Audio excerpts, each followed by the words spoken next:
God, and by sending peace and blessings upon all of his noble prophets and messengers. I'd like to welcome all of you here tonight for coming out to this debate. It really does take a brave person to come out to a function like this, where one's faith and religion will be put into question. So I hope we all have an interesting and exciting evening. My name is Shuaib Ali, and my job as MC tonight is to ensure that this program can be run in a dignified and civilized manner. In truth, things may be said about one's religion which one may not like, but I'd like to ask all of you in this respect to be patient. Save all your questions for the question period towards the end of the program. For anyone that gets too carried away will be carried away. In a public debate like this, many of us have probably come with our own opinions tonight. However, to really understand the issue, it is necessary to also understand the arguments of one who disagrees. In doing this, one should not come with a closed mind. One should not come here regarding their own opinion as being the only right one and the opinions of others naturally wrong. It may be that another's opinion is correct and one's own is in error. So instead, one should listen with an open mind. We should all try to separate fact from opinion and weed out substance from rhetoric.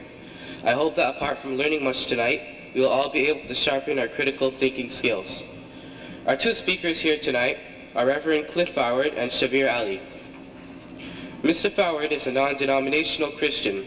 He has been a student of the Bible for over 40 years. He has delivered numerous lectures on the Bible and recently lectured in Atlanta, Georgia. Mr. Foward has traveled and taught the Bible in various parts of the world, including the following countries: Thailand, Singapore, Malaysia, Ecuador, USA, and England. Mr. Foward has also lectured on Bible topics at a number of Bible conferences. Ladies and gentlemen, we could not find a more qualified man to share this debating platform tonight. Mr. Foward has traveled all the way from Vancouver to participate this weekend of exciting dialogue and debate. Mr. Shabir Ali is a student of Islam, a student of comparative religion, and a student of the Bible. He travels widely to lecture and debate on topics of interest to Muslims and Christians, and is an author of numerous booklets on topics of comparative religion. Mr. Ali has successfully debated holders of high office and learning in the Christian faith from here to England. Mr. Ali speaks on radio in the Toronto area and in Winnipeg, and can also be heard worldwide on the IANA radio net. Before we start with the opening presentations, I'd like to remind all of you that food and drinks is not allowed in the auditorium, so please refrain from bringing it in here. We shall now begin with the opening presentations. Each speaker will have 20 minutes and shall receive reminders when he has 5 minutes left and 1 minute left. Our first speaker is Mr. Shabir Ali. Many of you came here tonight hoping that I would say that Paul did invent Christianity. And I'd like to first surprise you by admitting that I will not say that tonight. I will not say that Paul invented Christianity. However, what I will say is that from my humble study of Christianity and Islam and the relationship between the two religions, that it would seem as though Christianity and Islam would have been essentially the same religion. Essentially. Except for the different theologies that were introduced by St. Paul. Christianity, as taught by Jesus, on whom be peace, is essentially Islam. In that sense, a Muslim should affirm that Christianity is true.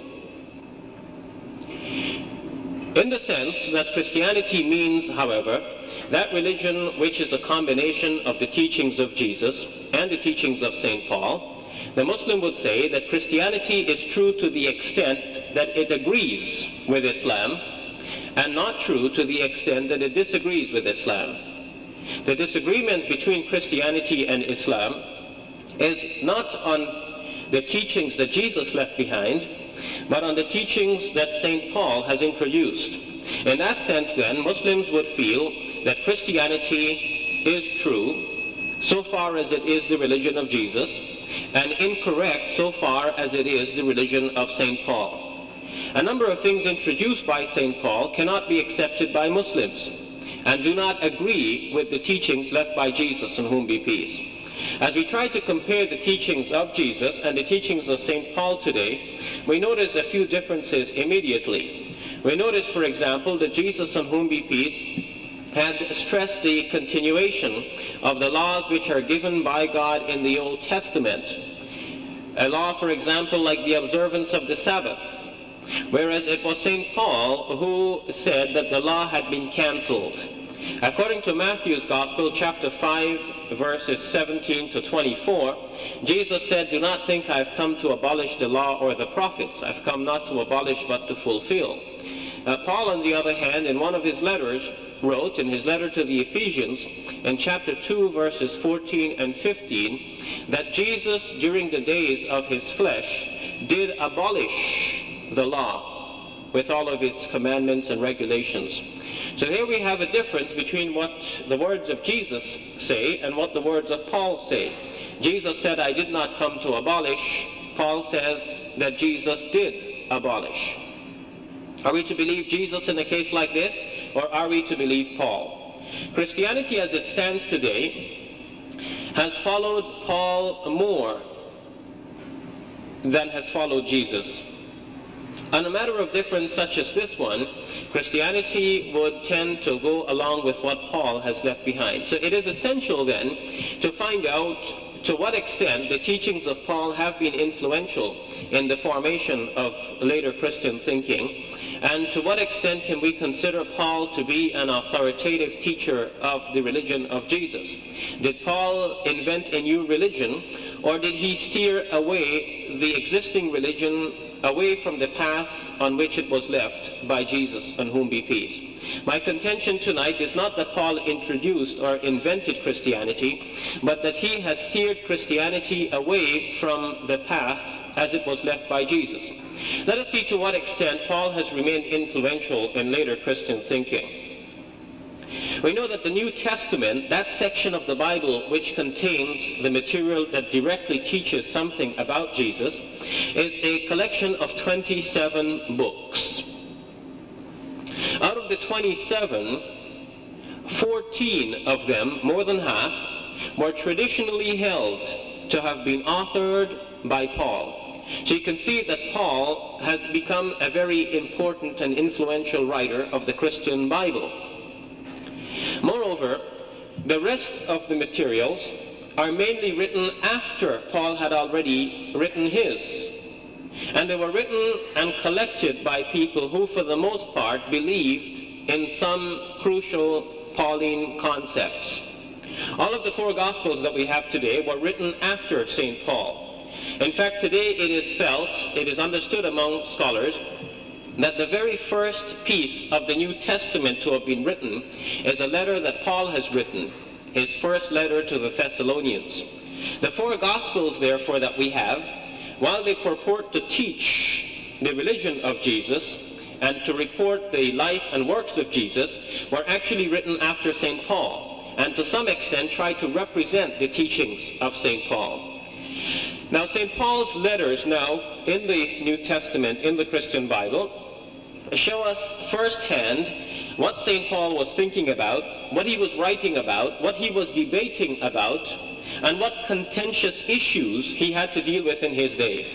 And it is obvious from St. Paul's letters that St. Paul would go to a place, he would teach people what he calls his own gospel, and later on, after he had left the scene, some other teachers would come there and teach something different.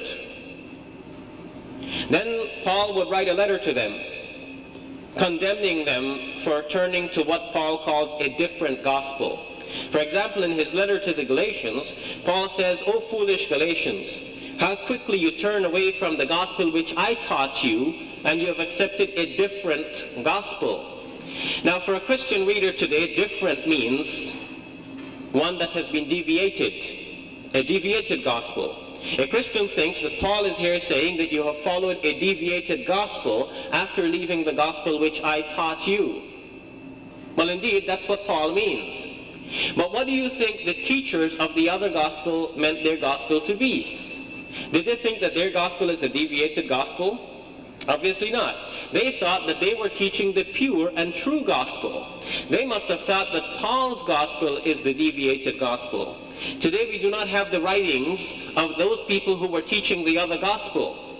So we don't know what exactly were the contents of their teachings and what they might have thought about the gospel which Paul preached. The only thing we have from that circle is something that has survived from a group known as the Ebionites, an early Christian group. They held that Jesus was a prophet of God. They held that St. Paul was actually a heretic, one who had left the Christian faith and introduced new teachings into Christianity, thus destroying and changing the religion of Jesus as Jesus had left it behind. But that's about all we have. In the New Testament, we do not have writings from this group of people, except that some scholars think that Matthew's gospel shares some of the tendencies that were held by that other group. For example, the insistence that the law, as revealed in the Old Testament, is still applicable. Hence, it is in Matthew's gospel that we find Jesus' teachings that the law is still in place. In the passage which I've already quoted to you, in Matthew chapter 5, verses 17 to 24, Jesus is reported to have said there that every one last commandment has to be kept and has to be maintained, so that whoever will keep the smallest one of the commandments will be called greatest in the kingdom of God, and whoever will break the least one of these commandments will be called least in the kingdom of God. Other than this, we do not have from that early group of Christians any surviving documents to teach their particular gospel. So there was another gospel floating around.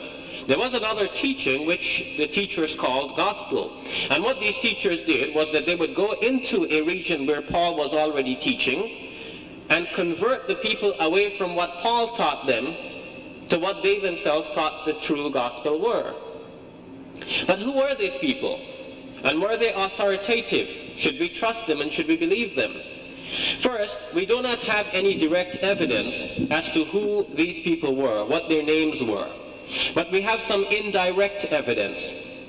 In Paul's writings, often he condemns his opponents.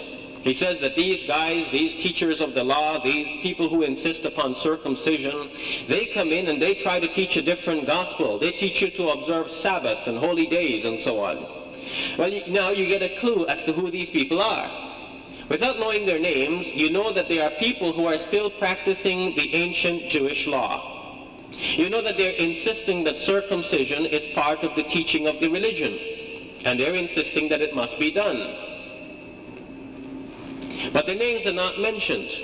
You can see that these are people who observed the Sabbath as a holy day. Saturday to them was a sacred day to be observed in prayer and worship, and with the lack of work. There is one occasion, however, where Paul does reveal the name of his opponents. In his letter to the Galatians, in chapter 2, Paul refers to his opponents as Peter, James, and John. And here we can see that these are the people who were teaching the other thing apart from what Paul is teaching. Now, who are Peter, James, and John? We should ask this question. And who was Paul, for that matter? First, who was Peter?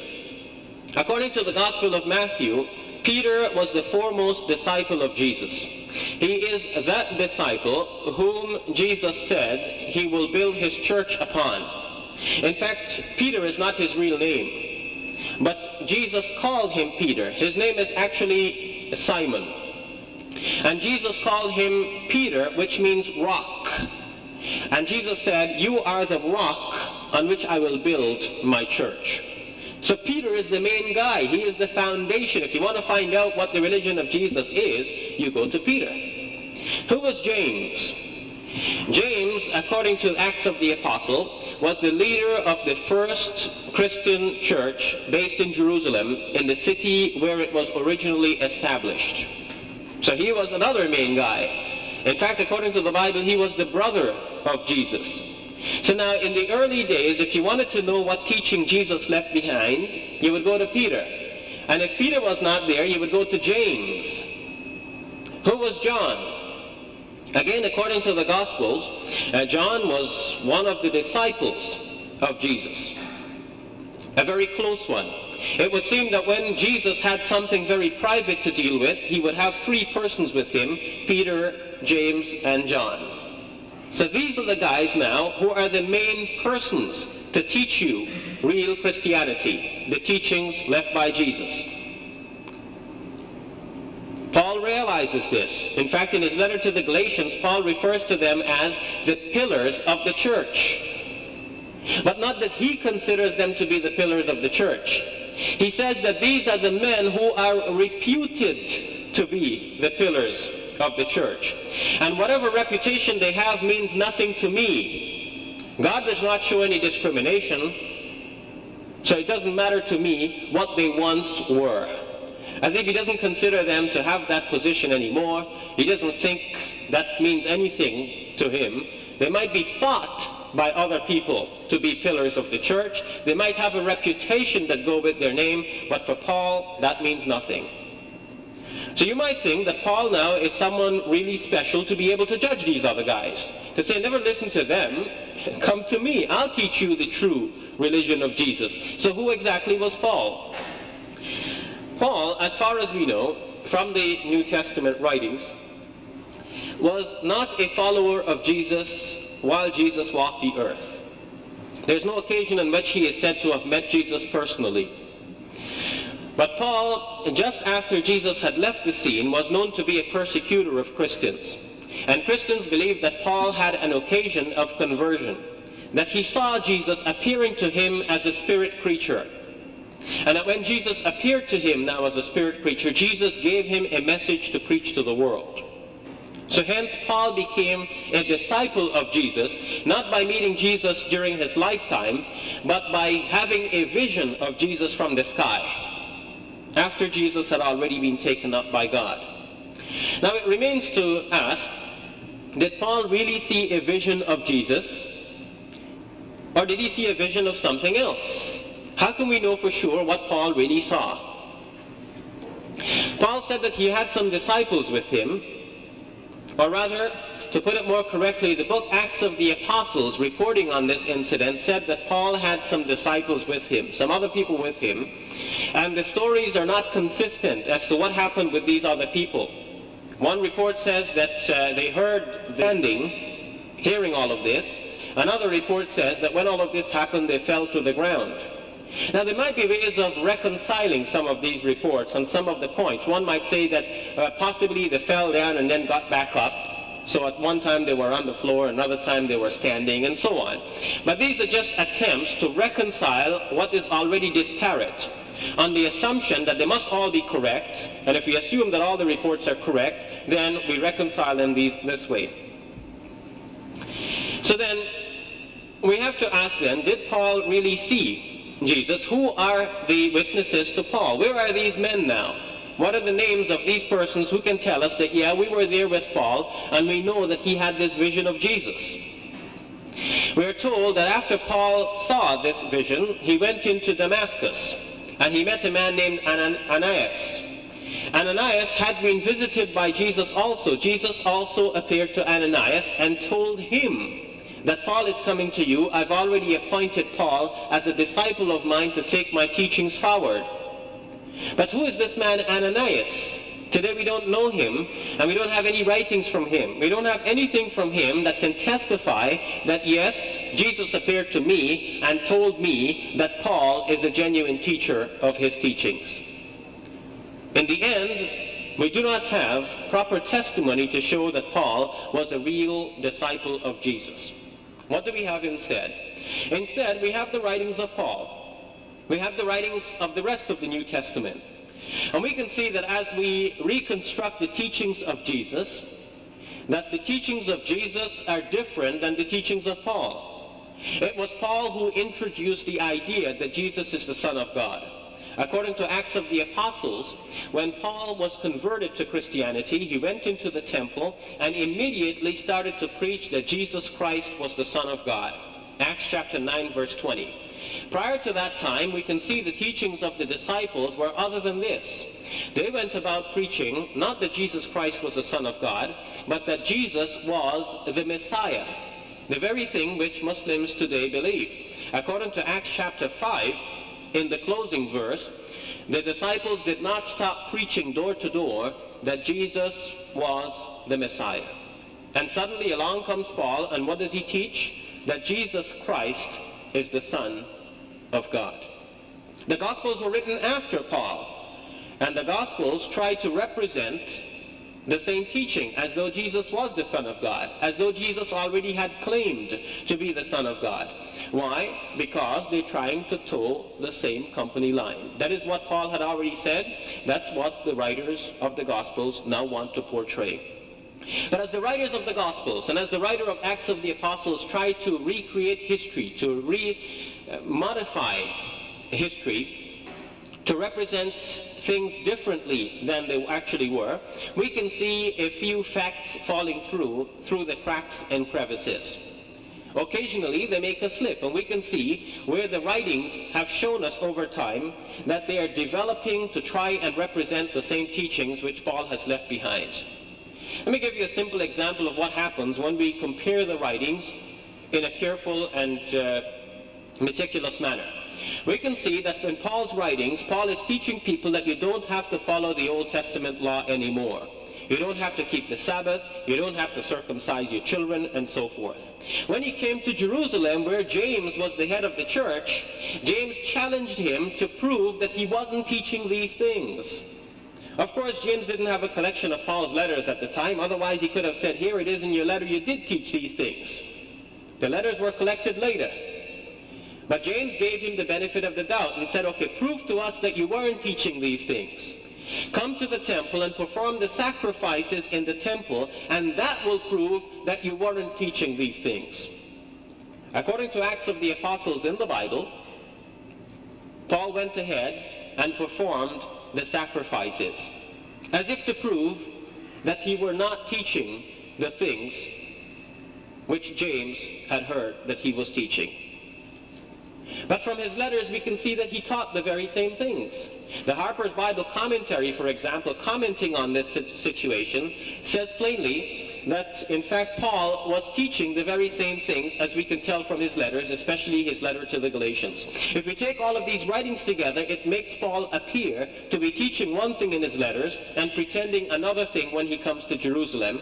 I don't think that Paul was so insincere, but you can see that as the writers were recreating history, they left a few facts falling through the cracks. When we examine these facts, we see that Paul did not invent Christianity, but he changed Christianity away from the teachings as Jesus had left them, and he took Christianity away from what Muslims would believe to be the right path, the path leading to the religion known today as the religion of Islam, the true faith which God has revealed one final time for all of humankind.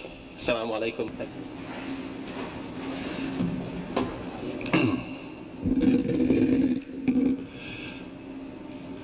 I find it indeed a privilege to be here, to be able to make this presentation. And later on, I would certainly like to reply to some of the things that Shabir has brought up. But in the first place, I think we have to be very clear, and I think Shabir also mentioned this, that we should be very clear as to what Christianity is. Christianity is a development, a continuation of the promises that God made right back in the Garden of Eden. And it's the logical fulfillment of those promises. The very first promise that God made was that there would be a seed, and this seed would crush the head of the serpent, but be bruised itself. Later on, that seed is identified through Abraham, and I know that there's a difference here of opinion, or certainly a difference in the indication of whether that's the seed of Abraham that was to continue that line, was Isaac or was it Ishmael. The Hebrew scriptures are very clear that it was Isaac who was chosen, that through him and his descendants there would be a seed that would come, and through his seed all the families of the earth would be blessed. It's a continuation of the promise that was given in the Garden of Eden. There would be a seed that itself would be bruised in the heel, in other words, not a mortal wound, as it were, but eventually, at some time, this seed would crush the serpent in the head. Now the Bible identifies that serpent, and also Jesus himself states that original serpent is Satan. That he is the one who's actually, he's called by Paul, and also indicated by Jesus, they agree on this point, that he is the ruler of the world. Now some people find that very strange. By the ruler of the world, we mean the whole system. This wicked system, which we see, is actually under the rulership, the control, the influence of Satan. So Jesus speaks of him as the ruler of the world. Paul speaks of him as the God of this world. And when Jesus is led away to be tempted in the wilderness, Satan says to him, if you worship me, I will give you all these kingdoms of the world, because they've all been given to me. Jesus doesn't deny that. He doesn't deny that the kingdoms are Satan's, but he refuses to worship him, of course. And he quotes from the Old Testament. It is written, you must worship the Lord your God. Him alone, to him alone must you render sacred service. He uses two words there. Proskuneo, which means to do homage, to bow down. Latreo, which means to worship. That word is only used in reference to God. So Jesus doesn't deny that Satan is indeed the God of this world. However, the Bible is very clear that when Jesus came into the world and died, and we discussed yesterday whether he was resurrected or not, and I certainly believe he was resurrected because all of Christianity hangs upon this. As Paul said, if he was not resurrected, then all those who fell asleep in death have perished. That's a very large number of people. Millions of people have fallen asleep in death, historically we know this, and they perished according to Paul if Jesus wasn't resurrected. Now, the teachings of Paul and the teaching of Jesus and the teaching of the apostles are absolutely united on this point, on all these points. For instance, Paul is very clear about the resurrection. Did Paul invent this idea of a resurrection from the dead? You will see that as you study, and this is why I encourage people to get a Bible, to read it, because it's really of very little effect if you listen to what I say about the Bible or what Shabir says about it. We all have the responsibility to look into the Bible ourselves. And to Christians I say, Christians have the responsibility to look into the Quran. I'm very much in favor of Christians reading the Quran, studying it, becoming familiar with it, as Shabir has become familiar with the Bible. But in the book of Job, we get one of the first, not by any means, no, I shouldn't say the first, but one of the clearest indications that God is going to bring back people out of the dust, as he says, out of Sheol. The word which is used consistently, the Hebrew word used consistently in the Old Testament for the grave or the common grave of mankind is Sheol. And so, according to this translation, which is the New American Standard, he says, first of all, Job is you may remember, is in terrible condition here. He's covered with boils. He's lost everything that was dear to him. His own wife has told him to curse God and die. And then he says, but man dies, lies prostrate, man expires, and where is he? As water evaporates from the sea and a river becomes parched and dried up, so man lies down and does not rise until the heavens be no more. He will not awake nor be aroused out of his sleep. Oh, that thou wouldst hide me in Sheol, that thou wouldst conceal me until thy wrath returns to thee, that thou wouldst set a limit for me and remember me. If a man dies, will he live again? All the days of my struggle I will wait until my change comes. Thou wilt call, and I will answer thee. Thou wilt long for the works of thy hands. So what Job is asking is in fact to die, and he's asking for God to remember him and bring him back out of death. Now that theme is carried on through the scriptures. When some of the Sadducees who didn't believe in the resurrection came to Jesus and tried to present him with a problem which would seem insoluble, a woman rather, who has 6 successive husbands as they each die off and she marries each one, then they ask, in the resurrection, whose wife will she be? Who will have, which of these 6 brothers who died off will have her as wife? And Jesus answers, he says, you do not know either the scriptures or the power of God. Why does he say the scriptures? Because the scriptures do indeed indicate that the dead will come back to life. And what Jesus does, he quotes from the very scriptures that the Sadducees believed, which was the Torah, the first 5 books, what we call the Pentateuch, the first 5 books of the Old Testament.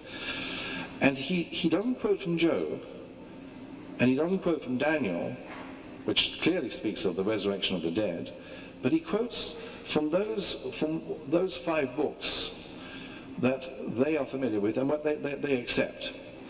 And he quotes from the book of Exodus. And there he speaks, when God speaks to Moses, he says, I am the God of Abraham, of Isaac, and of Jacob. And then Jesus says, God is not the God of the dead. He's the God of the living, for they are all alive to him, with reference to the resurrection. Because God calls the things that are not as though they are. So he doesn't call the things that never will be as though they are. He calls the things that are not but will be as though they are. And so he can speak of him being the God of Isaac, of Jacob, of Abraham, in fact of all the prophets of old, because they are alive to him, not that he's alive to them at that time. Now later on, it's very explicit in the book of Daniel that the dead will come back. He says, many of those who sleep in the dust of the ground will awake, these to everlasting life, but the others to disgrace and everlasting contempt. So again, there's to be a resurrection of the just and the unjust. Now, Jesus continues this theme. He clearly shows the same thing in the 5th chapter of John.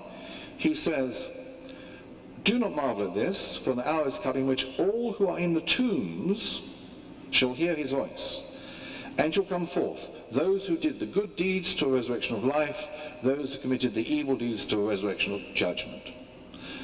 Jesus puts that into the future.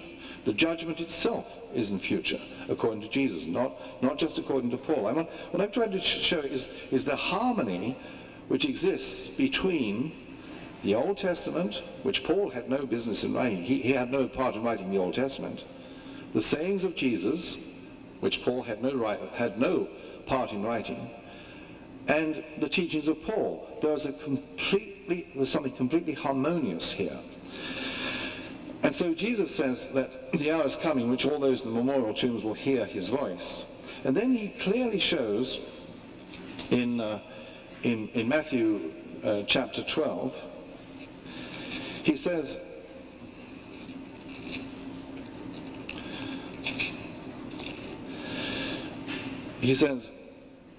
the men of Nineveh shall stand up with this generation at the judgment, and shall condemn it because they repented at the preaching of Jonah, and behold, something greater than Jonah is here. The queen of the south shall rise up with this generation at the judgment. By generation, by the way, he means the nation, the people, the whole people, not just people living at that time. And they shall condemn it because she came from the ends of the earth to hear the wisdom of Solomon, and behold, something greater than Solomon is here. So Jesus clearly speaks of a judgment which is future. And then Paul, to show the absolute harmony of Paul's teachings with Jesus, Paul says in the book of Acts in chapter 24, he says, I admit to you that according to the way which they call a sect, this Christianity, I do serve the God of our fathers, believing everything that is in accordance with the law and that is written in the prophets. Paul believed not only what Jesus had said and told him, he believed in the law and the prophets, as Jesus had said himself. He says, having a hope in God, which these men cherish themselves. Now, Paul's view on this was not different from the ones who were accusing him, or the Jews who were accusing him. These men cherish themselves, that there shall certainly be a resurrection of both the righteous and the unrighteous. It's a very significant point. Paul has not changed any of this. He's continued on the same theme, the same belief. exactly the same as Jesus taught, exactly the same as was taught in the Old Testament. And that time would be sometime in the future. When Paul's speaking to the Athenians in Greece, to those who lived in Athens, he says something very similar. He says, being then the offspring of God, we ought not to think that the divine nature is like gold or silver or stone, an image formed of the art and thought of man. Therefore, having overlooked the times of ignorance, God is now declaring to men that all everywhere should repent, because he has fixed a day in which he will judge the world in righteousness through a man whom he has appointed, having furnished proof to all men by raising him from the dead. So he also speaks of this coming time when God will judge the world in righteousness. Now, Paul's statement is in absolute harmony with the whole rest of the Bible. When we speak of Christianity, we're not just speaking of rules and regulations. And what is so marvelous, and what Paul has grasped, and why he was used with this message, is because what God was doing through Jesus Christ, through the teaching of the apostles, was not to give men simply rules, regulations that they had to follow, but he was changing their hearts. And by changing their hearts, they would automatically follow all the laws that God had given. Now, that might seem strange, but we have had many, many examples of where you can put people under a certain number of laws, but if you don't change their hearts, the whole system completely fails. You either have to have the strictest dictatorship that controls every aspect of their lives, so they cannot get up or sit down or do anything without control, or you have to change their hearts. In the old system under the law, everything was fixed according to the law. Jesus anticipated the time when that would change. Not just Paul, it was Jesus who anticipated that time. And he clearly does so in Mark chapter 7, when he says,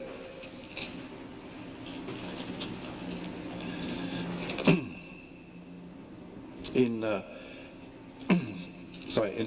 Mark 7, there's a question about them not washing their hands when they eat, as was the custom. And there was a great deal of discussion, of concern that they weren't following what appeared to them to be the law. Now, what Jesus says, he makes a startling statement. He says, now when he had entered a house away from the crowd, his disciples began to question him respecting the illustration. He'd given an illustration. So he said to them, "Are you also without perception like them? Are you not aware that nothing from outside that passes into a man can defile him?"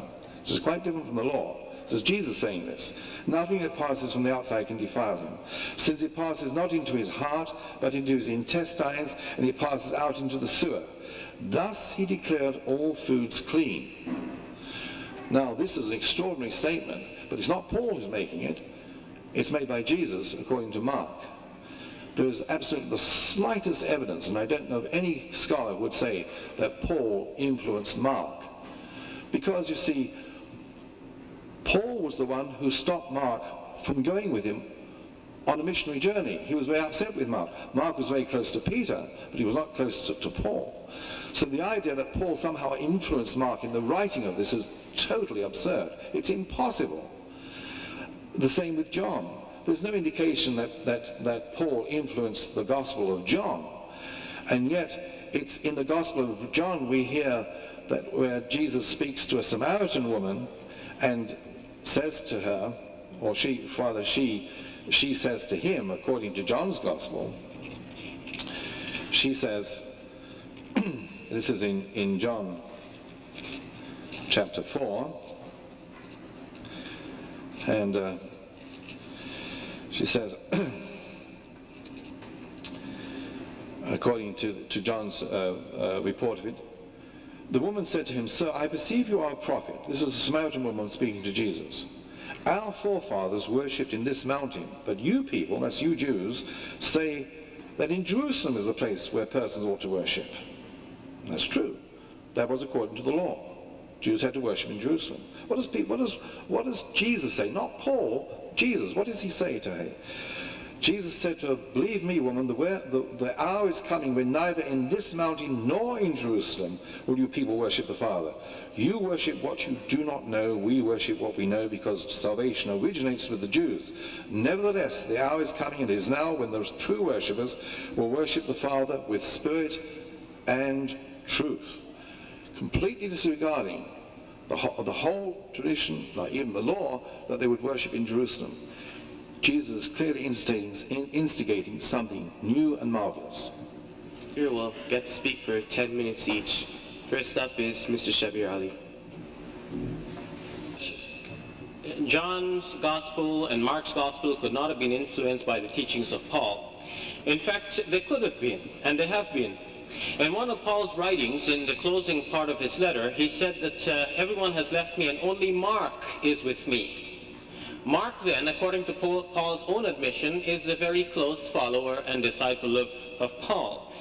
Was Mark writing under instructions from Peter? This is what had been claimed traditionally by some of the ancient church fathers.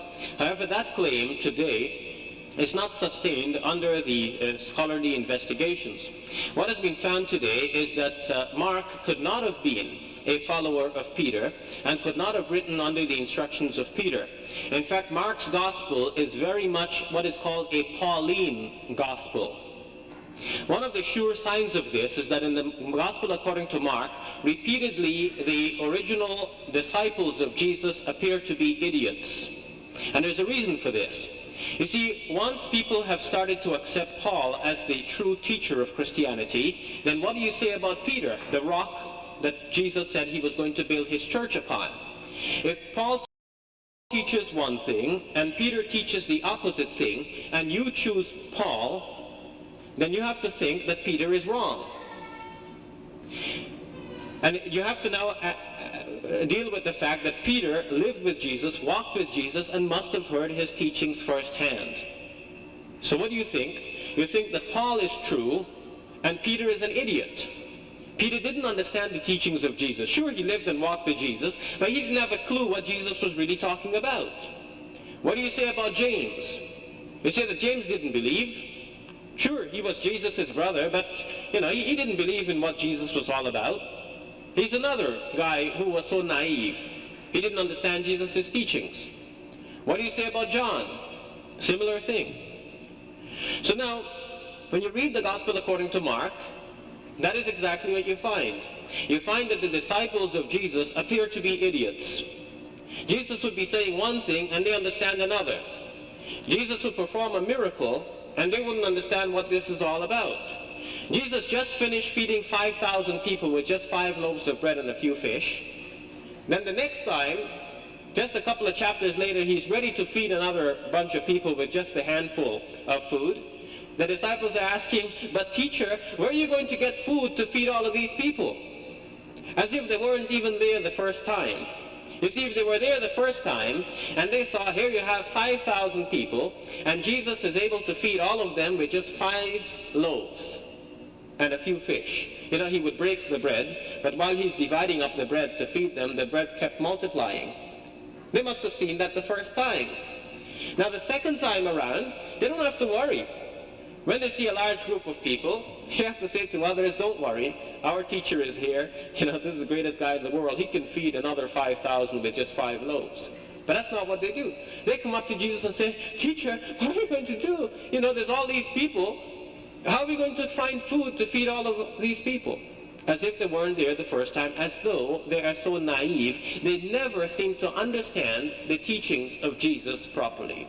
So that's the picture of the disciples that is painted in Mark's gospel. And that's a sure sign that this gospel is a Pauline gospel. It was written by someone who is following the Pauline school. One who thinks that Paul is great, the disciples are worthless.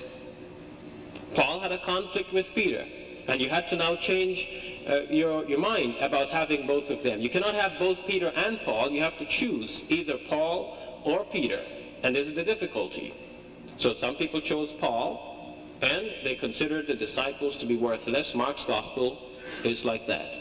The gospel according to John was long thought to be written by the same John whose name we've already mentioned, one of the close followers of Jesus. However, modern investigations have shown that this gospel could not have been written by the same John whom we already spoke about. Sure, some of the early scholars said John, son of Zebedee, the disciple of Jesus, wrote this gospel. But this gospel also shows Pauline traits. For example, this gospel represents the brothers of Jesus as disbelievers, that they didn't believe in Jesus. But James must have been a believer in Jesus. How did he emerge to be the leader of the Christian church in Jerusalem if he were not already a believer of Jesus and known to be a true follower of his? This gospel, too, is thought to be written not by the John, son of Zebedee, disciple of Jesus, but this gospel is found to be a product of a later age. Raymond Brown, from the United States of America, was one of the world's most learned scholars on the Gospel of John. He died a few months back in August last year. His 2-volume commentary on the Gospel of John is most impressive. And Raymond Brown, from his extensive study of the Gospels, have concluded that the Gospel of John went through 5 stages of editing before we got the final form. That the original was written, and somebody came later and added something, someone came later, added something more, and so on and so forth, over 5 stages and layers to give us the final product. So it is a mixture of early teaching and later additions into that gospel. We cannot depend on that gospel for establishing the true teachings of Jesus, on whom be peace. Now, the Gospel of Mark does show that Jesus said that what goes into a person cannot defile him, cannot make him unclean. Well, if Jesus really said that, then he had declared that you can eat anything you want. But if Jesus had declared that, then his disciples would have followed the same teaching. However, in Acts of the Apostles, which is also in the Bible, we read that the disciples together, all of them decided, and Paul along with them also decided, and the Holy Spirit also with them agreed that all Christians must stay away from 4 things. From blood, from the meat of strangled animals, from the food which is offered to idols, and from sexual immorality. 4 things. The disciples agreed, Paul also agreed. The Holy Spirit also agreed with them. If Jesus had declared all foods clean, if Jesus had said that now you Christians can eat anything, then what's the Holy Spirit doing here agreeing with the disciples? And why is Paul also agreeing that you have to stay away from the 4 things?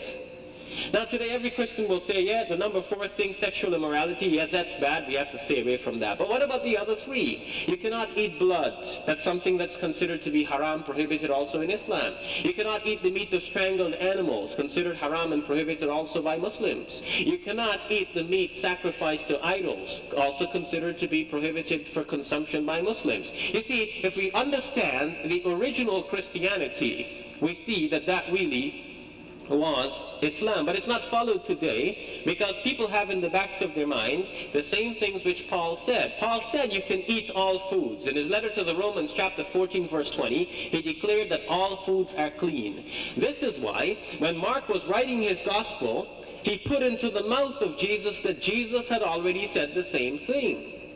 Because if Paul is true, and he said that all foods are clean, then Jesus must have already said the same thing before him. That is why the Gospel of Mark is writing that. But we can see that Jesus could not have said that, otherwise his disciples would have known it, and if they had forgotten, surely the Holy Spirit would have remembered, and if he also had forgotten, why did Paul agree with them that you have to stay away from the 4 things? You see, ladies and gentlemen, as we reconstruct and as we try to find what was the true religion left by Jesus, we see that the true Christianity is in fact the religion of Islam. The New Jerome Biblical Commentary makes a comment on Matthew chapter 5, saying that the emphasis on following the laws that were given by God in the Old Testament were followed by the early Christians known as the Ebionites, and that form of religion survives today in the religion known as Islam. You'll find that comment in the New Jerome Biblical Commentary on Matthew chapter 5. So what we find then is that the emphasis on the law, which was there, left by Jesus, on whom be peace, followed by his disciples after him, that was the true emphasis. That was the true religion.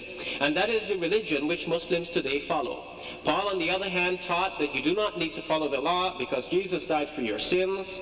You may follow the law if you want to, but you don't have to, because Jesus, by dying on the cross, has nailed the law to the cross. The law with all its commandments and regulations. Paul taught that Jesus had abolished the law. As we see this distinctive Pauline teaching today, we see that Christians are following this, but they have, in so following, neglected the original teaching which was left by Jesus and which was followed by the true followers of Jesus, people like Peter and James and other disciples of Jesus. And we say that these people were Muslims, and we pray to God that he will unite them and us in the paradise that he has created for his righteous servants. Thank you. 10 minutes, Mr. Foward's first rebuttal. Very clear that I'm not here either to support or defend the so-called scholars who theorize on various things and are often contradicted by other equally eminent scholars. This is to set something on shifting sand. My purpose is to explain what is actually in the scriptures. And I know this, that over and over again I see an absolute harmony in all of the scriptures. I do not see a disruption or contradiction. But what happens, and I think what often happens, perhaps with the Muslim community, it also happens with many Christians, that a particular text is picked out, sometimes out of context, and a whole doctrine is based on this.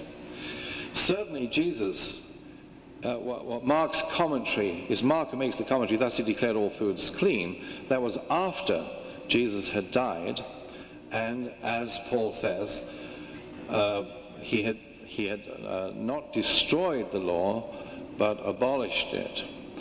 Now, when Jesus speaks of the law in Matthew chapter 5, and this was quoted by Shabir, he uses a certain word for destroy, and the word is destroy, not abolish. He says, unfortunately, some Bible translations don't make it very clear. They don't make a very clear distinction in the two words that are used. But in Matthew chapter 5, he says in verse 17, "Do not think that I came to destroy the law or the prophets. I came not to destroy but to fulfill." The word that is used there is katalusai, to destroy, to throw down, he says, I came not to katalusai, but to fulfill. Now, when Paul discusses this, he uses a different word. He doesn't say that Jesus came to destroy, that he destroyed the law. He uses quite a different word. And he says, in fact,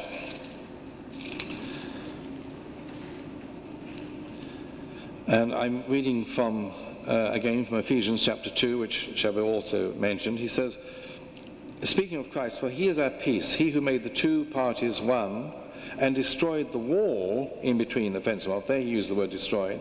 But then he says, by means of his flesh, not that he destroyed, but he abolished, and he used a different word here, which means to make ineffective the law of commandments consisting in decrees. Now, when Paul went up to Jerusalem, and we have a very good account of what actually happened there from his letter, which Shabir has correctly quoted. When Paul meets, as it were, behind the scenes, and he gathers the ones together, or he arranges to meet the ones who have the influence in the Christian congregation, and he mentions them, and he mentions them by name, Peter, James, John, and then he says, after mentioning them, he says, yes, when they came to know the undeserved kindness that was given me, James and Cephas, which is the Aramaic name for Peter, and John, the ones who seemed to be pillars, gave me and Barnabas the right hand of sharing together, that we should go to the nations, but they to those who are circumcised. In other words, Paul's to go to the uncircumcised, the Gentiles, they're to go to the Jews. The right hand of fellowship, that is not enmity. They're not in enmity here. On the contrary, they have agreed. There's a difference of opinion, and that's to be expected, because what actually happened was, and it goes back to something that God had already planned way before in the Old Testament through Amos, the prophet Amos, that he would call, as he says, those afar off, meaning the Gentiles, into his own household. Now this was a surprising thing for the Jews. They couldn't understand why God would do this, because the Gentiles were viewed as unclean, like dogs. So in order to emphasize this point, God causes Peter to have a vision, and he lowers down to him in this vision all sorts of foods that are said to be unclean. Now, 3 times he does this. Finally he says, when Peter says, no, I won't eat, and God says, eat it, then finally he says, do not call unclean what I have called clean.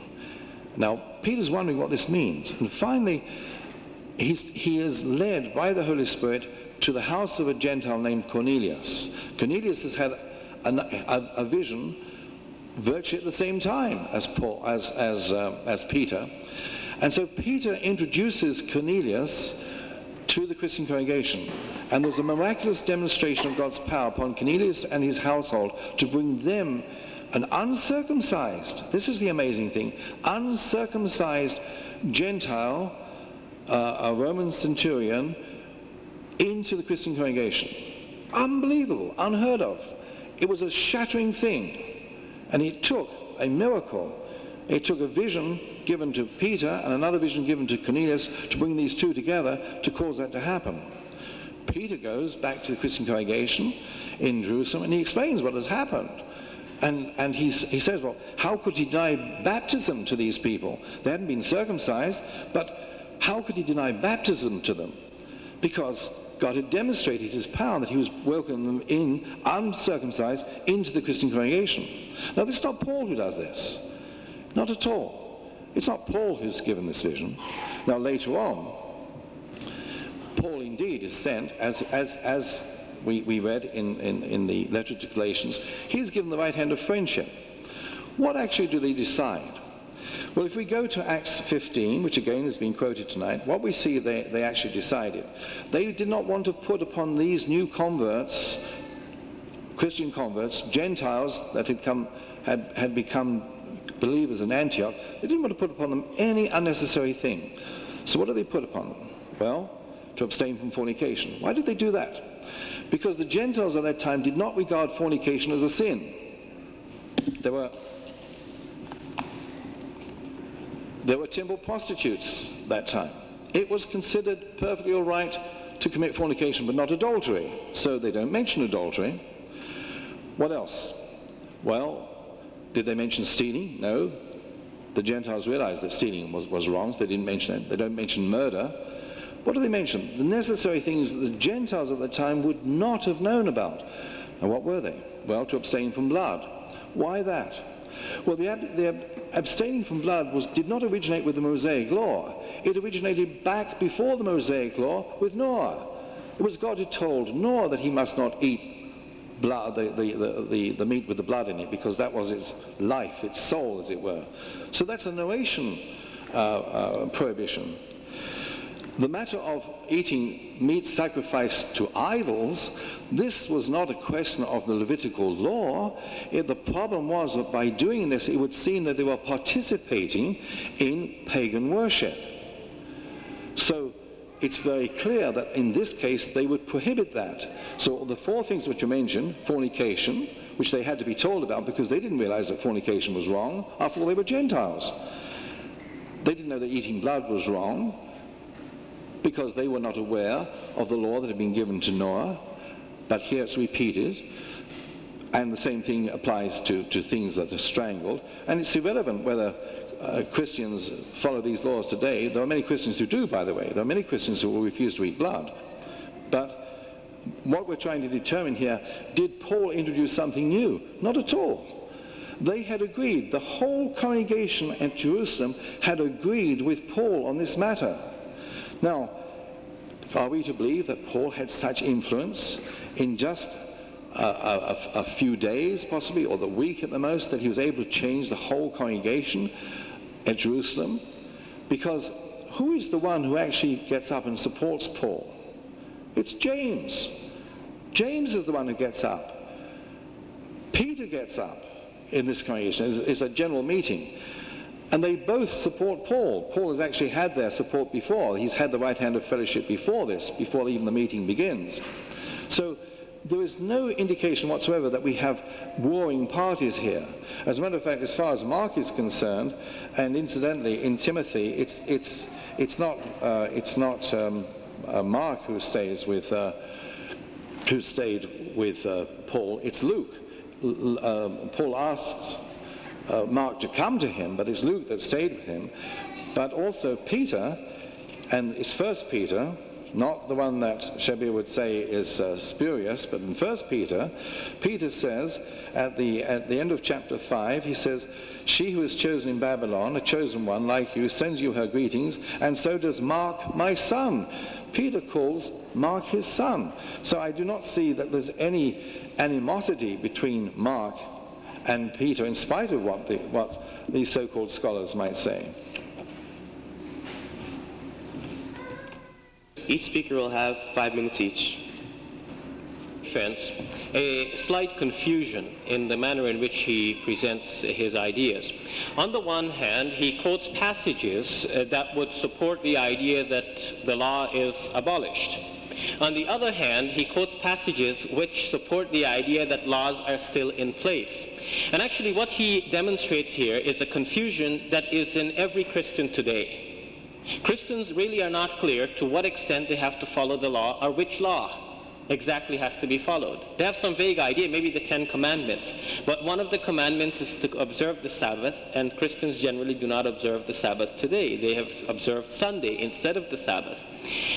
You see, the 4 laws which we talked about, for example, that you cannot eat blood. How many Christians follow that today? I mean, when you go to McDonald's to eat your burger, do you find out how this meat was prepared? If you're having a chicken burger, do you make sure that the chicken wasn't killed by electric shock so that the blood is still not in there, to make sure that you cannot eat blood? This is what the Bible gives as a law. My point was not that the rest of the people agreed with Paul. My point was that Paul had to agree with the important guys in Christianity. He had to agree with Peter and James and John and the others, because they were saying that, look, this is the law. Everyone has to apply at least these 4 things. Everyone, whether Jew or Gentile, has to apply these 4 things. The Jews will have more laws, but the Gentiles, those who were not Jews, would also have to observe the law against eating blood, against eating the meat of strangled animals, against eating the meat that was sacrificed to idols. Paul, on the other hand, in one of his writings said, you can eat the meat which is sacrificed to idols, providing you know that the idols are worth nothing. So he's saying you can go ahead and eat it. In fact, in his letter to the Romans, chapter 14, verse 20, he said all foods are clean. That is the problem. That on the one hand, you have in the Bible the imperative coming from Jesus and his original disciples that there are certain laws that you have to observe.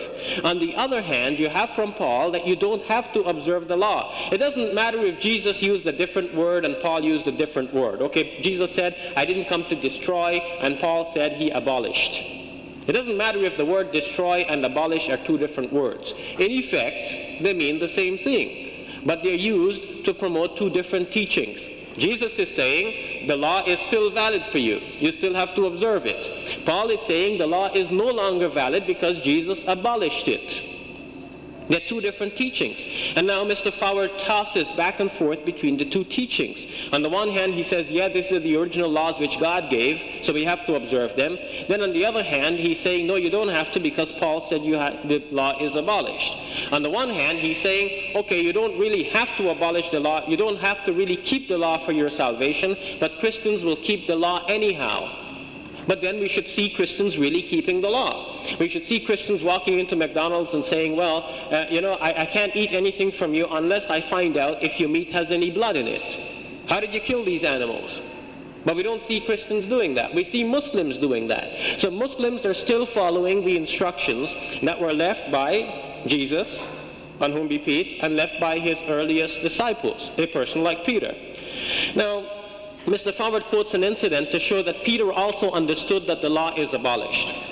Well then, if Peter understood that all foods are clean and you don't have to follow the old law anymore, then how did Peter, 5 chapters later, agree that you have to stay away from the 4 things, which includes the blood, the meat of strangled animals, the meat sacrificed to idols? It means the blood is unclean. So how could Peter have already concluded that blood is clean if he will later on say that blood is unclean? The incident quoted by Mr. Forward actually was quoted by him to support the conclusion that Peter thinks that now all foods are clean. God showed me that all foods are clean.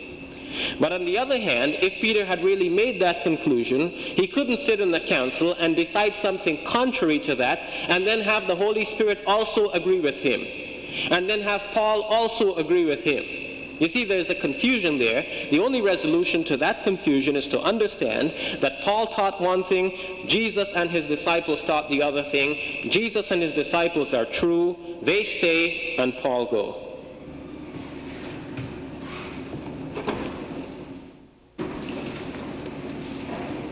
The law given about blood was given before Moses, hundreds of years before. It was given to Noah.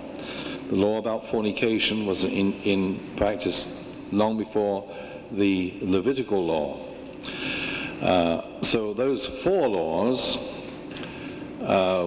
would certainly apply before the Levitical law. So neither Paul nor Peter would think that we're not under any law at all. And that was not the point I was making. I was only pointing out that what they decided at Jerusalem for the Gentile believers at Antioch was very clear. Not just Paul, but the whole congregation, the leaders in the church, agreed that these were the necessary things for. I pointed out that they didn't mention murder and theft. Of course they were not allowed to murder or steal, but they knew that anyway, as before they became Christians. The whole pagan world realized those things were wrong. The whole pagan world realized that adultery was wrong, but not fornication. Therefore, fornication is mentioned, adultery is not. Now, did the whole pagan world keep the Sabbath? No. Is it mentioned? Do they mention the Sabbath? No. So, why is that? Why do they not mention the Sabbath? Keeping the Sabbath. The writer of Hebrews shows why. And scholars do not believe, by the way, and whatever that's worth, but scholars today do not believe that Paul wrote Hebrews. Might have been under the influence of Paul, very possibly. But what is said in Hebrews is that when a Christian, when one accepts Christ, we enter into his rest. The rest becomes far more than a single day. This is why the Sabbath is never actually mentioned in the New Testament, apart from the time of Jesus, as being necessary to be kept as a single day. That's why Paul says one man keeps one day as equal, another one takes one especially as a... The point which Paul is making, and it's a correct point, and Jesus also shows the same thing. It's not what goes into a person that defiles them. With of course, there are exceptions, and the Bible shows these exceptions. Blood is one. That is true. Blood is a defilement. It's not so much a defilement, it is a prohibition which God has made and kept. Well, fornication is also a defilement. So those things are not put aside outside the law. What Paul shows, and is in complete agreement with all the other apostles, is that we are under the new law of love, a far greater law than had ever been emphasized before in the Old Testament. It is there, but the emphasis is given by Jesus, through Jesus' own words, through the words of his apostles, and through Paul, who emphasizes that this new commandment now, love, is the most important thing. John says the same thing. In fact, according to John's letter, he says, he has Jesus speaking of a new commandment. in the gospel also, but in the letter, a new commandment, which is that Christians must love one another as Jesus the Christ loved us. That's a new commandment. It's not a contradiction. It's a further step towards maturity, towards what we call Christian maturity. These things are not contradicted by Paul, and these are the important things. The idea of what to eat, what not to eat, these had a certain importance up to a time. Now, it's not, when we say that, or what Paul says that he abolished the law, the abolishment was in the sense that Christ fulfilled the law. So that agrees with Jesus. He says, do not think I came to destroy the law, I came to fulfill it. And that's exactly what he did. Now, in the same way, if I have a debt, a fine to pay, I can tear up, let's say, a parking ticket, and I've destroyed it. I've completely ignored it. If I pay it, I have fulfilled it, and I have abolished it by the fulfillment. That's very different from destroying it. There's a vast difference in the two. To fulfill something is to abolish it by the fulfillment. And the whole Bible agrees with this. It's something, unfortunately, we don't have time to go into this in detail. I'm only touching on the surface of these things. Here, for 2 minutes each. Shabir Ali. About how the law is fulfilled, I find very strange, because Jesus' explanation is different than this one. In fact, in the same passage in Matthew chapter 5, Jesus is quoted as having said, I have not come to abolish, but to fulfill. Therefore, whoever will keep the smallest one of these commandments and teach others to do the same will be called greatest in the kingdom of heaven. And whoever will break the smallest one of these commandments and teach others to do the same will be called smallest in the kingdom of heaven. So according to Jesus, then, his fulfilling the law means that his followers have to keep the smallest commandment. That means all of the commandments are still in place. Paul, on the other hand, taught that the law is abolished. All foods are clean, he wrote, which means you can eat anything. So now, having that on the one hand, and Mr. Foward on the other hand explaining that yes, you cannot eat blood because that was, the pre-Levitical rule, that just simply confirms the point. That the Bible, on the one hand, teaches that you have to observe certain laws, and Paul, on the other hand, teaches that you don't.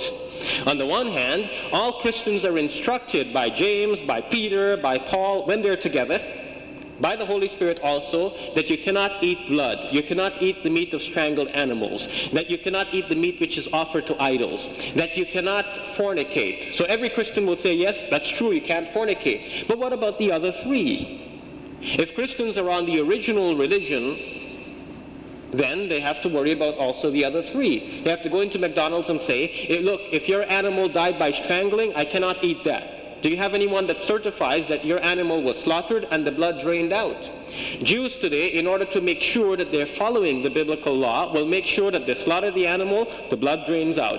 Muslims, in order to follow the law of the Quran, would make sure that they slaughter the animal, the blood drains out. Because blood is haram, it is prohibited. It is prohibited also for Christians according to the Bible. Who said it? The disciples of Jesus, including Paul, while he was with the disciples. Although he said something else in his letters, that is the problem.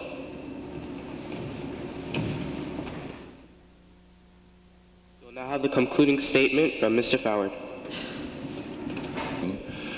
And preparing meat is to drain the blood, not perhaps to drain every last atom of it, and neither did they do that in biblical times. But I personally would not eat something that had been strangled, or where the blood remained in it.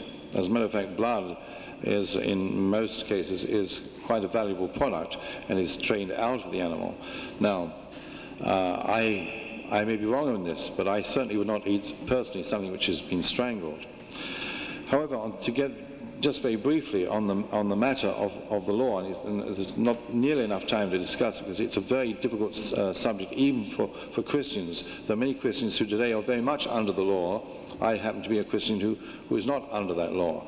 And I think the Bible is very, very clear that I don't have to be. But what I do believe is that when Jesus says that I came to fulfill the law, to fulfill it, I think that he fulfilled it by the fulfillment of the law. He actually put it aside by his own death. Now, it's one thing to be under the Levitical law, and clearly all the disciples of Jesus had to be under that law whilst he was alive. What brought it to an end very clearly from Paul's writing, and also from others, is this: by his own death he puts it aside, he fulfills it. Now, Paul makes a very good argument that there was a law that was given to Abraham, and it was without condition, a covenant, I should say. 350 years later, God gives a law with conditions, and Paul says, why the codicil? Why do you add this? Even in human terms we don't do that. And he shows the reason is that we are, through this law, being led, as it were, to Christ. That Christ is the fulfillment, the end of the law. Now, this is a difficult subject, and it's unfortunate in a way that we've got on that subject, because I find that the whole subject of Paul and Peter, there are so many things on very important things where they absolutely agree on in totality. And this, to me, is what Christianity is. It is not keeping a set of laws.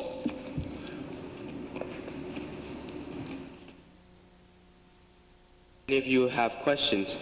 The way the questions will be asked is through these two mics.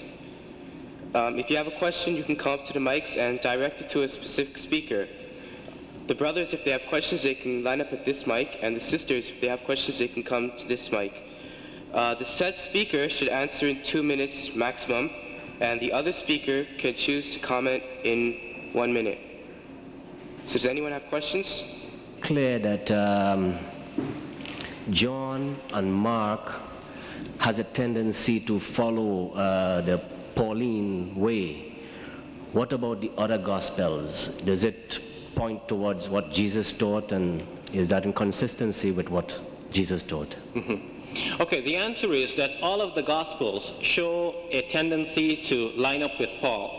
And the later the Gospel, the more we see much more of that tendency, and sometimes in different ways. But in some sense, much of the New Testament, the greater part of it, it deals with Pauline teachings. They were either written by Paul or students of his or people who were close to him. For example, I've already said that 14 letters out of the 27 books were said to be written by Paul. If they were not written by Paul, which is disputed today, they were written either by Paul or some of his students and followers. So that's 14 out of 27 already. Now you know that there are 4 Gospels. Out of the 4 Gospels, one is said to be written by Paul's friend and physician, Luke. Another one is written by Mark, whom we see also was with Paul at one time. It's pointless to quote 1 Peter and say that Peter called him my son, because even that first letter of Peter is disputed. It is thought to be written by somebody else other than Peter. So you have Luke, a personal physician of Paul, his friend, writing one gospel. Mark, somebody who was with Paul, writing another gospel. Matthew, following Mark, copying Mark to write his own gospel. So that gospel also has the influence, and we've already mentioned John.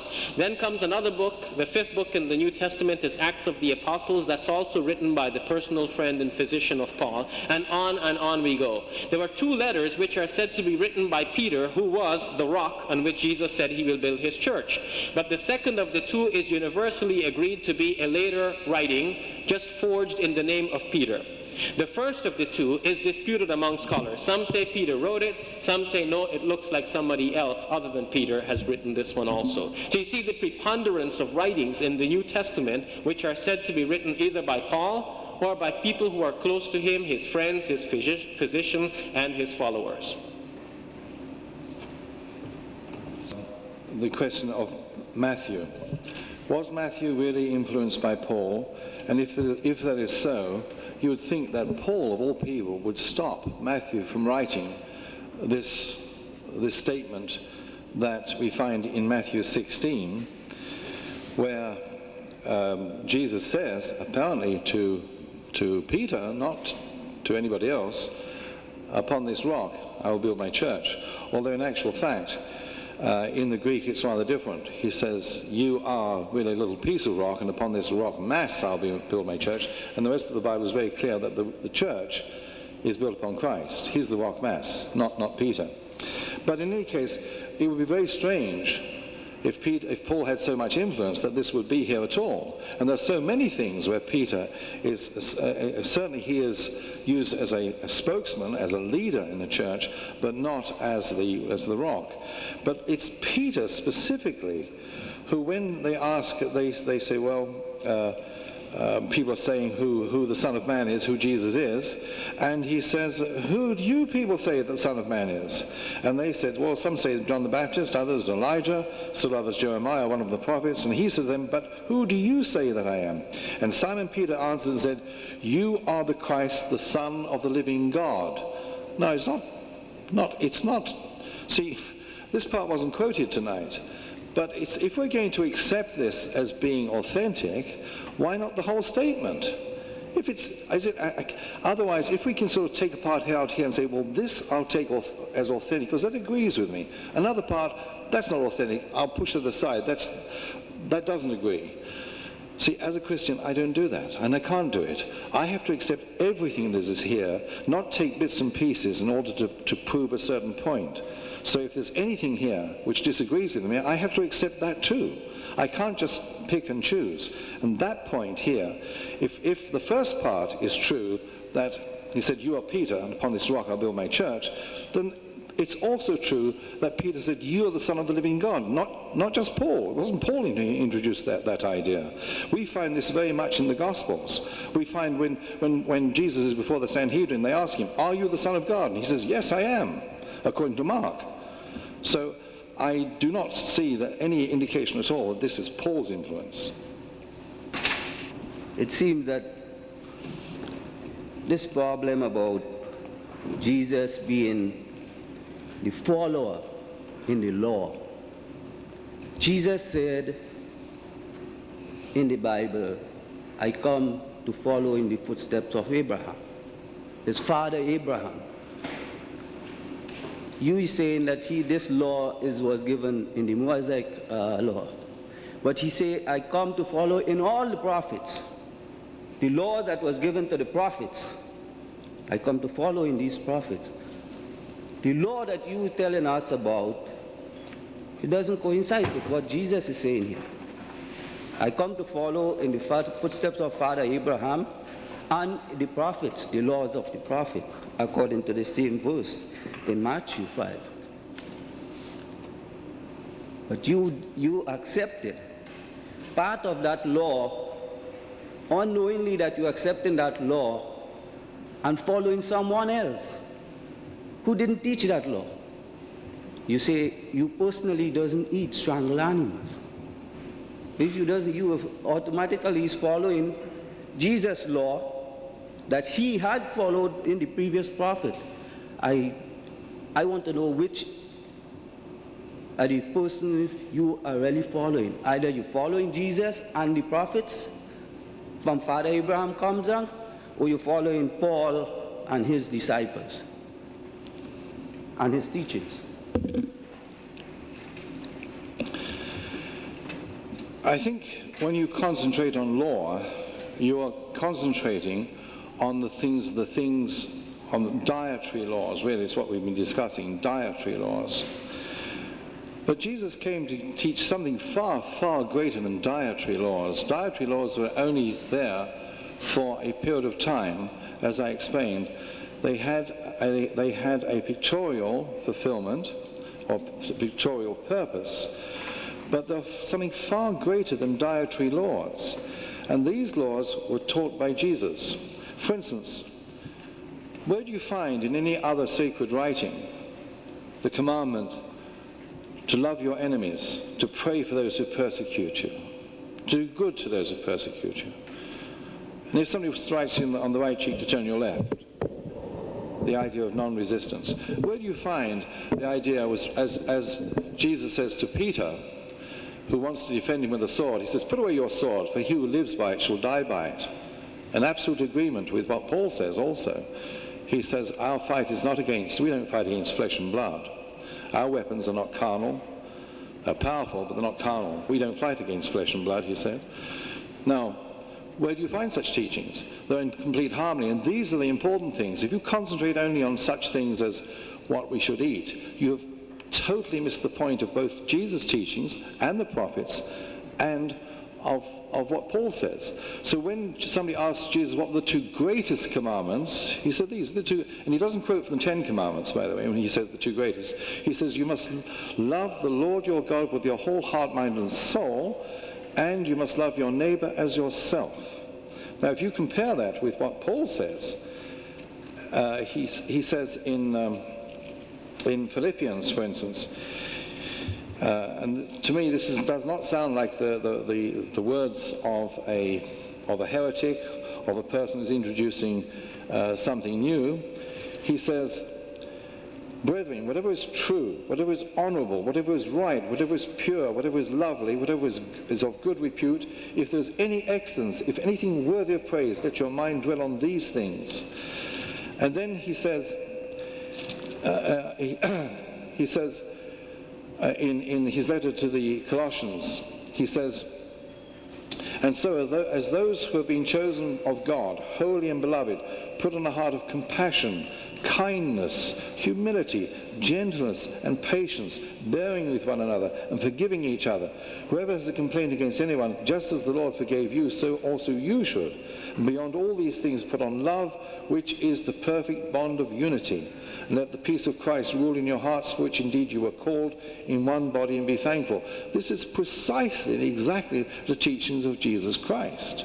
So to say that Paul has a different teaching is totally wrong. What Paul showed was that the law was there, the Levitical law, not all the laws of God, but the Levitical law given to Moses was there for a certain period of time. It had a purpose, it fulfilled that purpose. Jesus showed the same thing. It's not in disagreement. And I, as a Christian, am concerned with all the teachings of Jesus and of Paul and all the other apostles. I don't sort of pick and choose and say, well, I like this one, but not that one. One, that if we focus on the dietary laws, we're looking at insignificant parts of Jesus' teachings, or teachings of the Bible.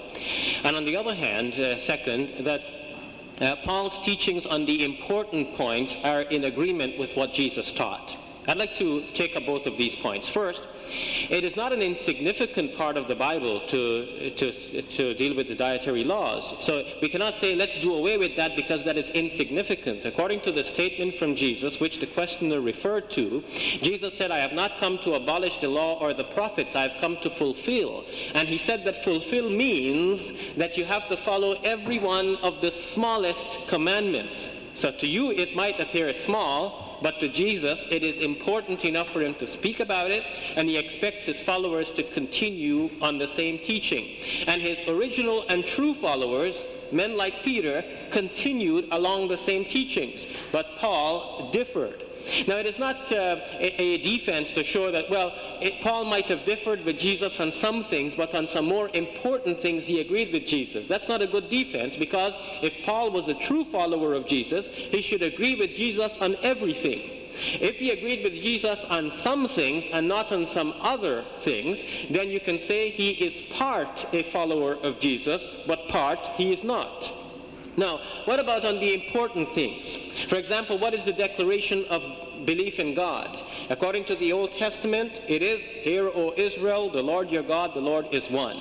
According to Jesus, in Mark's Gospel, it is, Hear, O Israel, the Lord your God, the Lord is one. According to Paul, it is, we have one God, the Father, and one Lord, Jesus Christ. See, Paul has changed the declaration of faith. That is the most important, the greatest commandment Jesus said that there was. Paul changed that also. So it's not only that Paul disagreed with Jesus on the minor things, but also on some very important things, Paul introduced new innovations. He did not invent Christianity, but he steered Christianity away from the path on which Jesus had left it. An answer for what he said before. He mentioned that Jesus said, love your enemy. But in three places in the Bible, in the New Testament, Jesus said, bring them and slaughter them before me, my enemy. Okay, that's one. So I missed that question. Could you?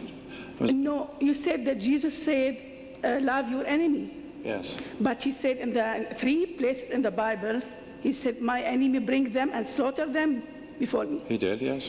Okay. And he said also, one jot shall in no wise pass of the law. What does it mean, one jot? Oh, I see. Okay. Okay, yeah. Now, Paul invented Melchizedek. Who created Melchizedek? Because Jesus never mentioned Melchizedek. And it seems no Christian have any idea about Melchizedek. So is that your question? Yes, I have more understanding. Okay.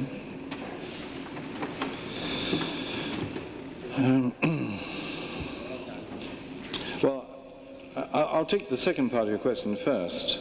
I'm surprised if you've spoken to Christians, they don't know anything about Melchizedek. It's not Paul, really, who mentions Melchizedek. Yeah, but I said, who created Melchizedek? Or who created Yes. him? I'm sorry, who created Melchizedek? Well, according to the letter written to the Hebrews, Yes. Melchizedek is written into the account in a special way, as a shadow, as a type of Jesus himself.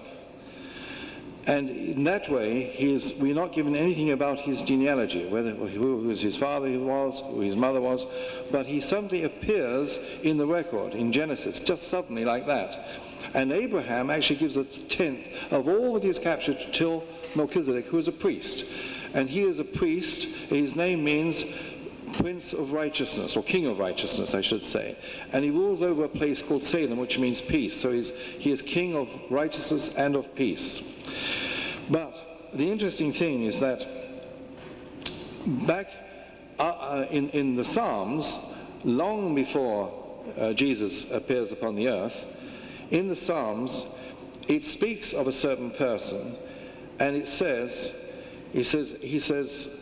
the Lord, or that's Yahweh, said to my Lord, Adoni, not Adonai, but Adoni, the Lord, sit at my right hand until I make thine enemies a footstool for thy feet. Lord will stretch forth thy strong scepter from Zion, saying, rule in the midst of thine enemies. Now this is quoted in the New Testament and applied to Jesus. And then it says, the Lord has sworn and will not change his mind. You are a priest forever according to the order of Melchizedek. An extraordinary thing to say, because David, who wrote the psalm, could never be a priest. God had made it very clear that the priesthood and the kingship were to be always kept separate. But Melchizedek was a priest and a king. And we believe as Christians that Jesus fulfilled that role of being both king and priest. So that's where he comes from. The Bible is purposely not telling us about his genealogy. He's using him as a type of Jesus, who's both king and priest. Sorry, what was your last you mean question? Melchizedek is not true? Is not a real person? Sorry. You mean Melchizedek is not a real person? No, on the contrary, he's certainly a person. Okay, he has no descent, he has no beginning of days, no end of life. Who created him? No. When the Bible says he is neither beginning of days nor end of life, what it's saying is in the record. We have to understand that very often the thing is written in the record that way. That's what the writer of Hebrews is saying. Certainly nobody would suggest, no Christian would suggest he never had a beginning. That's ridiculous, because God is the only one who has no beginning. So he's not saying Melchizedek has no beginning, but as far as his priesthood is concerned, it is not dependent upon succession, and it does not end. The priesthood of Jesus is very clear. If he is to be a priest like Melchizedek, he does not pass on the priesthood, because according to the record, there was no record of Melchizedek inheriting it or passing it on. And this is precisely the position with Christ Jesus. Now, do not think that he really had no beginning or no end. That's only the way it's written into the record, purposely. The other question that you mentioned about Jesus saying, bring my enemies here and slaughter them. There's a vast difference in God putting the wicked to death, or God doing it through his Son, putting them to death. He tells us not to do it, though. In fact, it's not just a teaching of Paul and of Jesus. In the Old Testament, God says, vengeance is mine. So God is the one who will punish. He's not given it to us to do that. So there's absolutely no contradiction at all in Jesus telling us to be peaceable and to even be suffered to die and to pray for enemies, and God finally to render judgment. And Paul says the same thing, exactly, precisely the same thing. He says that when the time comes, God will render judgment for you and punish those who oppose you. Okay, it's possible another question? No? Those are the two questions, I think, were they? Okay. People in the audience have questions, so please give other people a chance before you continue. We don't want to have a sort of mini debate going here. So does anyone else have any questions? Yes, I have a question for Mr. Shabir Ali. I want to commend you, first of all, because I just wanted to say to the sister, I thought her questions were very, very good. Yes, I do congratulate I do too. And I want to say, Mr. Shabir Ali, your knowledge of the Bible is amazing. I wish more Christians knew the Quran like you know the Bible. However, I was almost floored when I heard your explanation of Galatians chapter 2.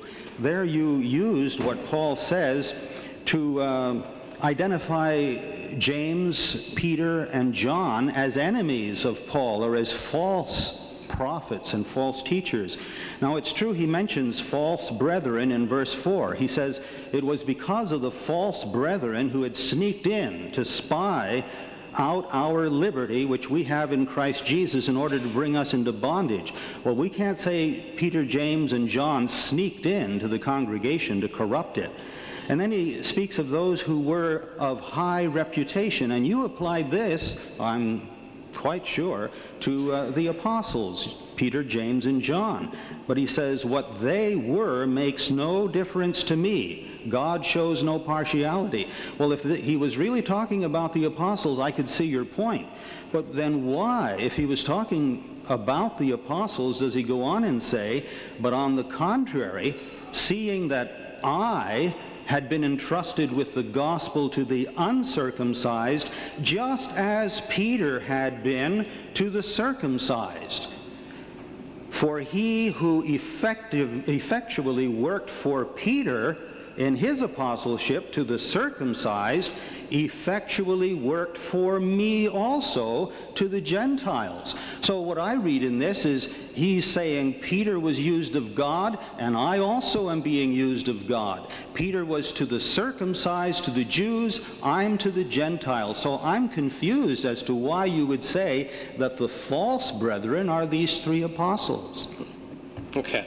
Now, in that passage, you are correct that the ones who are called the false brethren here in that passage are not Peter, James, and John, according to Paul. They're someone else.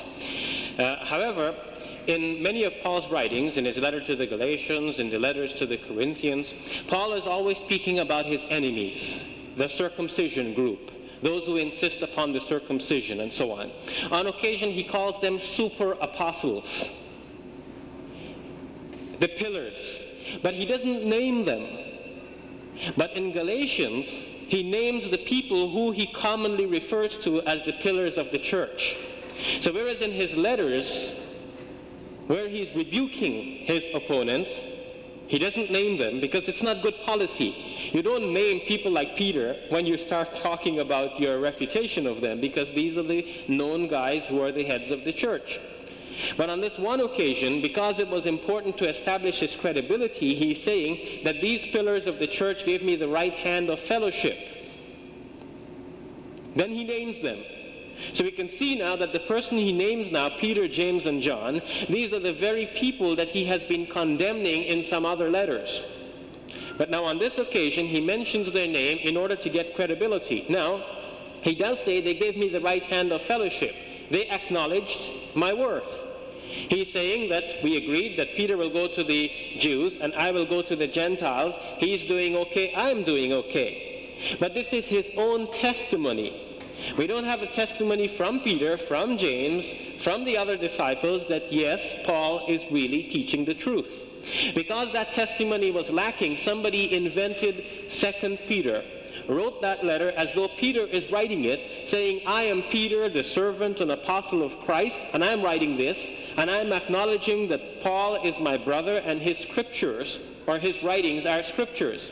Now scholars have said, not only now, but ancient and modern scholars of Christianity have said, that 2 Peter is not written by Peter. Somebody else wrote that letter in the name of Peter to pretend that this is from Peter, but it is not from Peter. What we're left with then is that Paul is his own witness. He says, they acknowledge me. He says they considered me to be preaching the truth.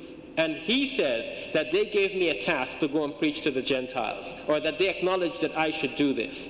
But that is his own testimony, and his works are against him, because what he has taught is shown to be different and contrary to what Jesus taught and to what the original disciples of Jesus taught. So I have not misunderstood the passage in Galatians, and my knowledge of the Bible, although it is very cursory, has not led to such a glaring error. But I still don't feel you answered my question. Why would he say, God used Peter, God used me? Why would he say that in the same breath and then condemn Peter? If God was using Peter, how could he possibly condemn him as a false brother? I think you are confusing the context. Sir, please, can you keep your question for later? Appreciate Shabir's comment on this and also the question. But it seems to me that all the time I get the impression that we can sort of pick and choose which part of the Bible we're going to believe is true and authentic and which is not. And this is what many of the modern so-called scholars do. There's a whole group of so-called scholars, so-called scholars, that are by no means the best, the most eminent Christian scholars, who form what they call the Jesus Seminar. And they pick and choose different parts of the Bible. But I, just reading Paul's letter as it is written, without trying to get into the psychology of the man, see very clearly that he did accept very clearly Peter as the apostle to the Jews, and gave him the right hand of fellowship. And the whole Bible, the rest of the Bible, conforms with that. As to whether 1 Peter, there was some doubt about 2 Peter being part of the Bible, but to my knowledge, never 1 Peter. 1 Peter was accepted by the church at a very early stage. So I don't think we can say that 1 Peter is a doubtful or spurious book. Certainly not to the vast consensus of scholars today.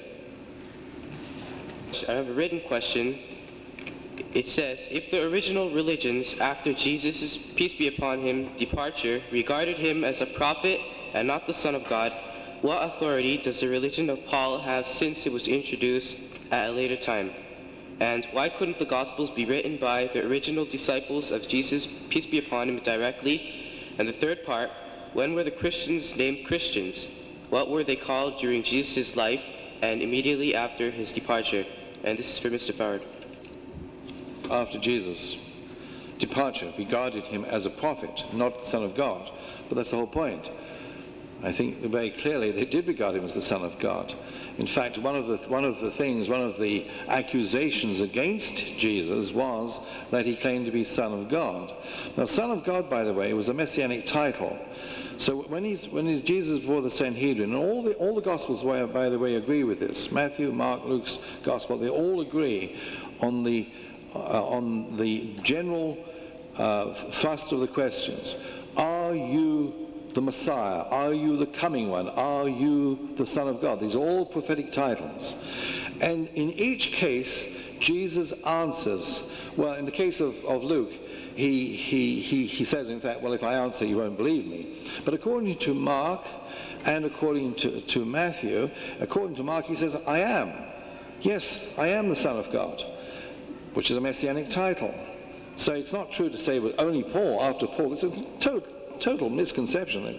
Paul introduced the idea that Jesus was the Son of God. The Son of God is a messianic title which existed long before. In fact, it already started in the Psalms, where it says, "You are my Son, this day I have begotten you." That's from the Psalms, not from Paul or even from Jesus, for that matter.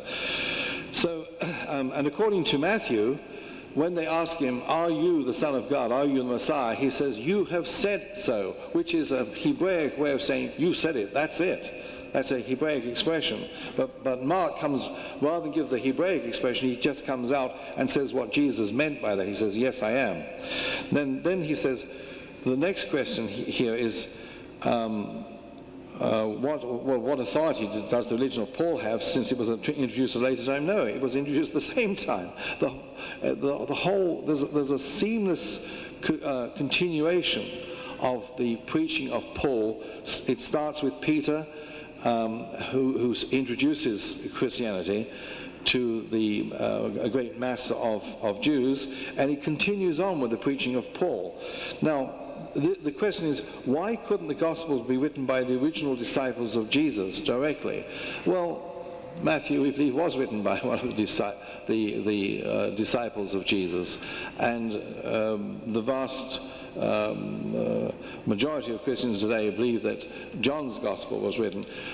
I don't see any problem in believing that John was actually written by the Apostle John. It's possible it was written by somebody else, but I think the evidence for it is actually very weak. What is very strong is that the book of Revelation was not written by John, written by somebody named John, but not the same one, because the style of writing is totally different. But the style of writing in the Gospel of John and in the letters of John is very similar. It's only in the book of Revelation the style of the writing is so different. So we have, I believe, at least two of the apostles who wrote the Gospels. Luke and Mark were written by friends of those apostles, ones who traveled with them. And the next question, when were the Christians named Christians, and what were they called during Jesus' life and immediately after his departure? Well, during Jesus' life, they're simply called his disciples. Jesus calls all those who followed him were called his disciples. The apostles were set aside. They were called apostles, and they were disciples also. So sometimes we hear them being called disciples. So all the apostles were disciples. Not all disciples were apostles. That's what they're called during Jesus' lifetime. Christianity itself at first was simply called the way. The way. It's, in other words, the way of life, the way of Christ. That's the beginning. But according to the scriptures, according to the book of Acts, I should say, only in Antioch, first of all, they began calling Christians Christian, because Christos is a Greek translation of the Hebrew Mashiach, meaning Messiah, the anointed one. So since they were speaking Greek so much at this time, they kept speaking of the Mashiach, but speaking of him as the Christos. Now so as hearing this term, it was natural to call them Christians, in the same way that people kept talking about Luther were called Lutherans, or this goes on. A leader who's mentioned very often the followers get to be called by that leader's name. So the leader, clearly, of these people was somebody who they recognized as the anointed one, the Christos. And so people began referring to his followers as Christians. And that first happened, according to the book of Acts, in Antioch, and then continued. Was called Ebionites, or the followers of that religion were called the Ebionites. Ebionites means the poor ones. And in fact, in one of Jesus' sayings in Matthew's Gospel, he's quoted as saying, "Blessed are the poor, for they shall have something." I forget now what exactly, but he promises them that they will have a good share of paradise. So Jesus referred to some people as the poor ones. Now, these early disciples of Jesus, who are known as the Ebionites, picked that title for this reason. They want to consider themselves the poor ones. Now, the Ebionites believed that Jesus was a prophet of God, not Son of God, and they believed that Jesus was a prophet and messenger. They followed the Old Testament laws. They kept the Sabbath, and so on. That religion died out because, by definition, such a religion would not spread easily in the Roman world. If you go tell the Romans that you come to church once a week, and then the rest of the week, you can live like everybody else, you just practice a few principles, they can live with that. But if you tell them you have to observe the Jewish Sabbath, that means you cannot work on a Saturday, you have to circumcise yourselves, and you have to follow all of these rules. You can't eat pork, you can't drink blood, you cannot eat the meat of animals sacrificed to idols, and so on. They're going to say, you take your religion and run, I'm going to remain as I am. So the Ebionite religion could not spread among the Romans, but Paul's religion did spread. And what we have today is a religion which has come through Paul. Jesus today is understood through Paul, and the teachings are followed as they are left by Paul, not as they are left by Jesus. Now, why couldn't the Gospels be written by the original disciples of Jesus? Some of the scholars have explained the reason for this. They have said that the original disciples of Jesus either followed the Ebionite path, and so they did not write the Gospels which we have now. Whatever else they might have written has not survived, because the Ebionite religion did not survive and remain with us. Some others have said that the disciples did not need to leave the teachings of Jesus in any written form, because the teachings of Jesus was essentially that of the Old Testament. Jesus was simply reviving and rejuvenating that teaching, so he did not need to leave a written record behind. But it seems that actually the written records about Jesus was kept.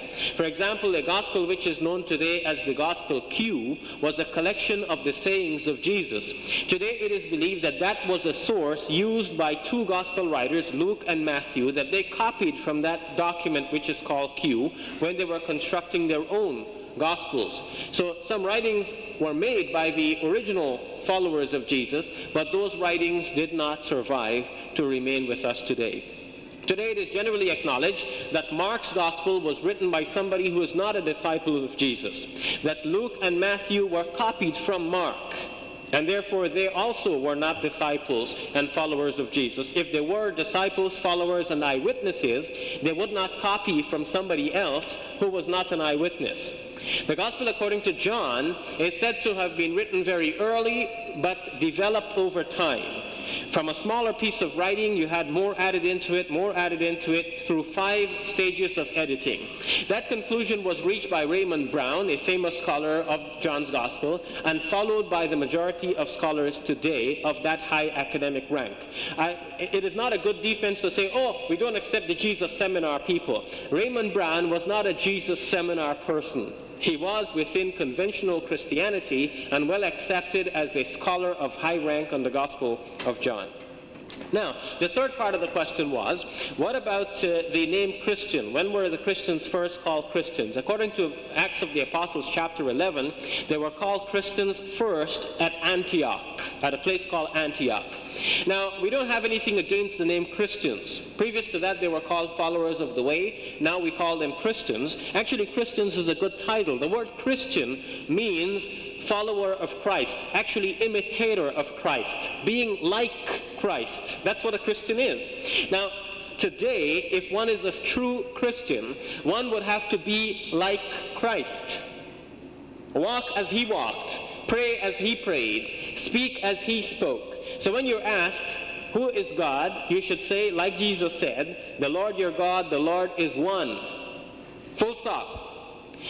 When you pray, you should pray like Jesus. According to Matthew chapter 26, verse 39, Jesus fell on his face and prayed. Today we should see the true followers of Jesus being like Jesus, being Christians, following Jesus, praying in the same way. Jesus practiced circumcision according to the Bible. He himself was circumcised. True Christians should also continue the same practice. We know that Jesus used to keep a beard, because the Old Testament says that you shouldn't even trim the sides of your beards. Today we should see that the true followers of Jesus, the Christians, real Christians, should be like Jesus and also follow similar practices and many more. Thank you very much.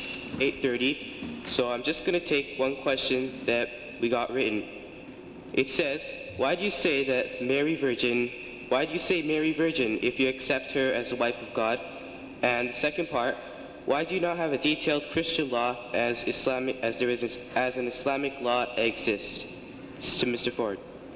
The question is about Mary being called Virgin Mary, and in what sense? The questioner seems to think that Christians believe that Mary was the wife of God. In fact, every Christian will say, no, we absolutely do not believe that. However, it seems that this must be a necessary implication from some of the Christian beliefs, that it must be that from what is believed in Christianity, the implication is that God and Mary produced Jesus. In fact, some people argue in a way that it seems that they're leading to that conclusion, although they will not accept that conclusion. So now, that conclusion aside, in what sense is Mary called the Virgin Mary? We believe, Muslims believe, and Christians also believe, that Mary was a virgin, that no man had touched her, and she produced Jesus by the miraculous power of God, that God created Jesus in the womb of Mary. In that case, then, Jesus, according to Muslims, is a creature of God. God is the one who shaped Jesus in the womb of his mother. The question of regarding Mary, of course, there are very few Protestant Christians who would regard Mary as ever virgin, and they do not elevate her beyond the status of any other of Jesus' disciples. His usual address to her was simply as woman, which sounds rather harsh in English, but in the Hebrew of the time, or the Aramaic, it was quite natural and quite polite to address her as woman.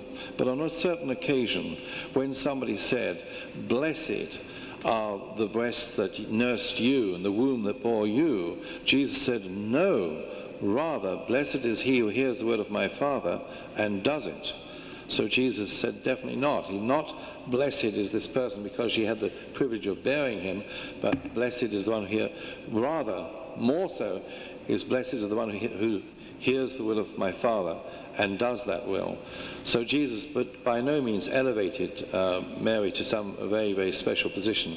Unfortunately, the Catholic Church has done that, and they've done it down through the centuries, but you have to remember that what you hear very often from various Christian denominations is not necessarily from the Bible. There's a vast difference. In the same way, there are a lot of Muslims who have practices which are not from the Quran, as you must know. I also want to make it clear by some other very point that Shabir mentioned about praying. Jesus did not always, in fact, we don't have very many examples of him prostrating himself.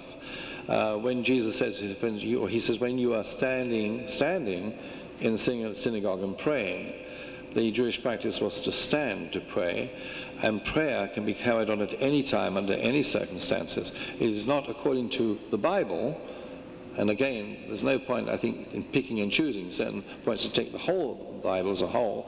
There's no place where we can say that Jesus only prostrated himself when he prayed. Yes, there were occasions when he did that, but there are other occasions when he simply stood to pray.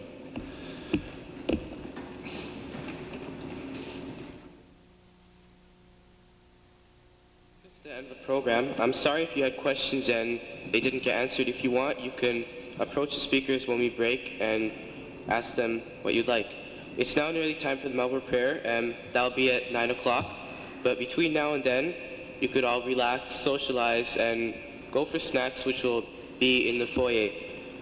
Before you leave, I'd like to thank all of you for being patient and for making this program run smoothly.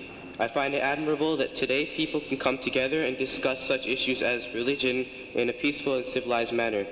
I hope you found it interesting as well as a learning experience. I hope you have a good night. Assalamu alaikum.